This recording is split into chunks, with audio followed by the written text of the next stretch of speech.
تخيل إن دماغك يقدر يبني آلاف الروابط الجديدة كل يوم، لكن 90% من الناس مش بيستغلوا ده. كم مرة نسيت اسم شخص أو مكان حطيت فيه حاجة مهمة، أو حتى معلومة كنت محتاجها في شغلك أو دراستك؟ الحقيقة إن الذاكرة مش هبة طبيعية، بس دي مهارة تقدر تدربها وتقويها. في الفيديو ده هشارك معاك 12 عادة بسيطة مثبتة علمياً، لو طبقتها هتلاحظ فرق ضخم في ذاكرتك خلال أسابيع قليلة. الأول، النوم العميق. الذاكرة بتتكون أثناء النوم، لو محروم من النوم دماغك بيخسر نص طاقته. في آخر الفيديو هقول لك عادة صغيرة قبل النوم هتضاعف جودة نومك. 2، شرب الماء. الجفاف حتى لو بنسبة 2% يبوظ تركيزك وذاكرتك. 3، أوميجا 3 موجودة في الأسماك والمكسرات وبتساعد دماغك يبني روابط جديدة. 4، المشي أو الرياضة. 20 دقيقة مشي يومي تزود ضخ الدم للمخ وتفتح مراكز الذاكرة.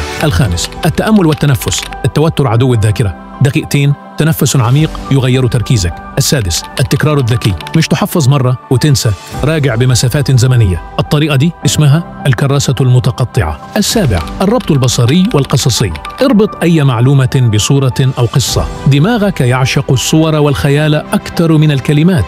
8، تعلم جديد. كل ما تتعلم لغة أو مهارة بتبني مسارات عصبية جديدة تقوي ذاكرتك. تقليل السكر. السكريات ضباب دماغي، هتلاحظ فرق رهيب لو قللتها. 10، الخروج للطبيعة. الشمس وفيتامين دي، ذاكرة أقوى ومزاج أحسن. 11، ألعاب العقل. بلاك بون، سودوكو، شطرنج، الغاز بيدربوا دماغك على التفكير المرن. 12، الكتابة باليد. لما تكتب بإيدك بتثبت المعلومة 3 مرات أكثر من القراءة أو السماع.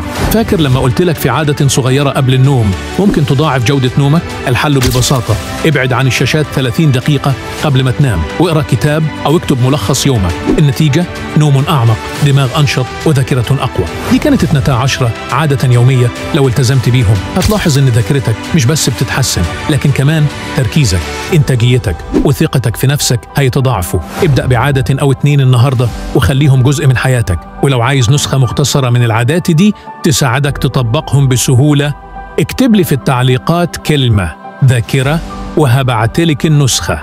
ما تنساش تعمل لايك للفيديو وتشترك في القناة وتشاركه مع أي حد محتاج ينعش ذاكرته.